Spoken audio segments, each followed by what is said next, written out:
তারা আল্লাহর বলি দাবি করে। আমরা জানান দিতে চাই আপামর সুন্নি জনতার সাথে এরকম আল্লাহর বলির কোনো সম্পর্ক নাই। ডান হাত তুলে বলেন ঠিক না বেঠে? আল্লাহর বলিরা তারাই যাদের কাছে গেলে আপনি বেনামাজি নামাজি হয়ে যাবেন। সুবহানাল্লাহ বলবেন। আল্লাহর বলি তারাই যাদের চেহারার দিকে তাকালে দুনিয়ার কথা ভুলে যাবে। কথা কোন ঠিক না বেঠে? আজকে তো আমরা আল্লাহর ওলির সোহবত থেকে দূরে সরে গেছি। বাবা কামলিওয়ালা নবী একটা পর্যায়ে ছিলেন। যুগে যুগে যুগে যুগে আউলিয়া কেরামের যুগ এখন এসেছে। এখন যদি তিনাদের দামান হক্কানি আল্লাহর ওলির দামান যদি না ধরেন, ঈমানটা রাখতে খুব কষ্ট হয়ে যাবে। কথা কোন ঠিক না বেঠে? বাইজিদ বোস্তামি বাজান কেমন মুরাকাবা মুশাহাদা করতেন, পাহাড়ের মধ্যে মুরাকাবা মুশাহাদা করতেন, সেজদার মধ্যে পয়রা থাকতেন। একদিন বাইজিদ বোস্তামি পাহাড়ের মধ্যে মুরাকাবা মুশাহাদা অবস্থায় গায়ে বাইজিদ বোস্তামি হঠাৎ করে গাইবি আওয়াজ শুনলো। কে যেন বাইজিদ বোস্তামিকে ডাক দিতেছে। ডাক দিয়া কয়, বাইজিদ মারহাবা কা। ও বাইজিদ, বাইজিদ রে, তুমি তো আমি আল্লাহর দরবারে অসংখ্যবার সিজদা দিয়েছো।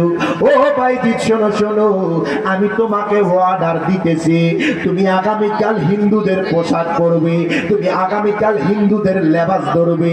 আগামীকাল ওই পাহাড়ের চূড়ায় হিন্দুদের বড় একটা অনুষ্ঠান হবে, হিন্দুদের বড় একটা অনুষ্ঠান হবে, হিন্দুদের বড় পুরোহিত থাকবে।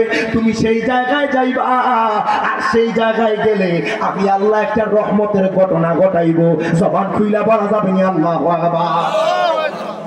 বাইজিদ বোস্তামি তো খাইছে রে। আমি চিন্তা করলাম, প্রথমে বাইজিদ বোস্তামি চিন্তা করলো এটা কি স্বপ্ন দেখলাম, এই কি গাইবি আওয়াজ আসলো। বাইজিদ বোস্তামি আশ্চর্য হয়ে গেল, চিন্তিত হয়ে গেল। বাইজিদ বোস্তামি চিন্তিত হয়ে গেল। পরের দিন আবারও বাইজিদ বোস্তামি গাইবি আওয়াজ শুনতেছে। ডাক দিয়া কয়, বাইজিদ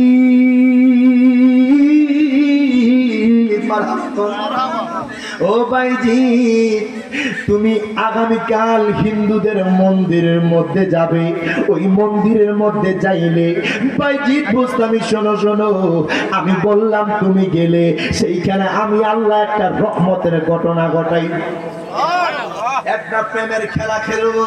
বাইজিদ বোস্তামি কয়, আল্লাহ গো, আমি বুঝি মনে করেছিলাম আপনি আমারে মসজিদে পাঠাইবেন, আমি মনে করেছি আপনি আমারে খানকায় পাঠাইবেন, আমি মনে করেছি আপনি আমারে খানে কাবার সামনে পাঠাইবেন। বাইজিদ বোস্তামি তো চিন্তিত হয়ে গেল। বাইজিদ বোস্তামি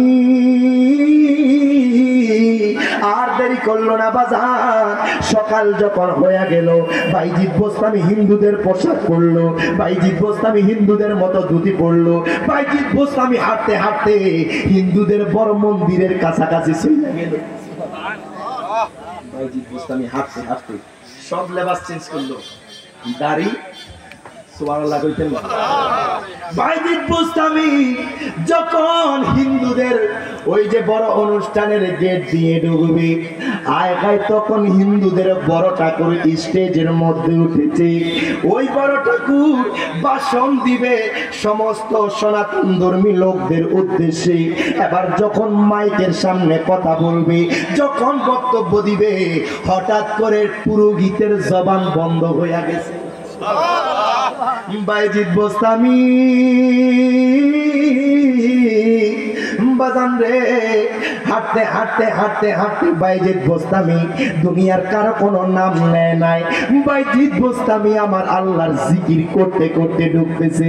বাইজিদ বোস্তামি বলতেছে, লা ইলাহা ইল্লাল্লাহ, লা ইলাহা ইল্লাল্লাহ, লা ইলাহা ইল্লাল্লাহ।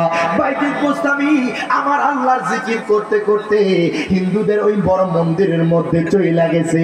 বাইজিদ বোস্তামি যখন মন্দিরের ভিতরে প্রবেশ করলো, ওই পুরোহিত যখন স্টেজে উঠলো, তার সনাতন ধর্মের লোকেরা দেখে ওই পুরোহিতের জবান বন্ধ হয়ে গেছে। এবারে ছোটখাটো যে আপনার ঠাকুর আছে, আপনি যে কোনো কথা কন না, আজকে যে কোনো ভাষণ দেন না, আপনার মুখের থেকে তো কিছু শোনার জন্য আমরা অপেক্ষা করতেছি। কথা কন ঠিক আছে? আজকে যেভাবে আপনার মহব্বত নিয়ে এই যে দাঁড়ায় আছেন, আজকে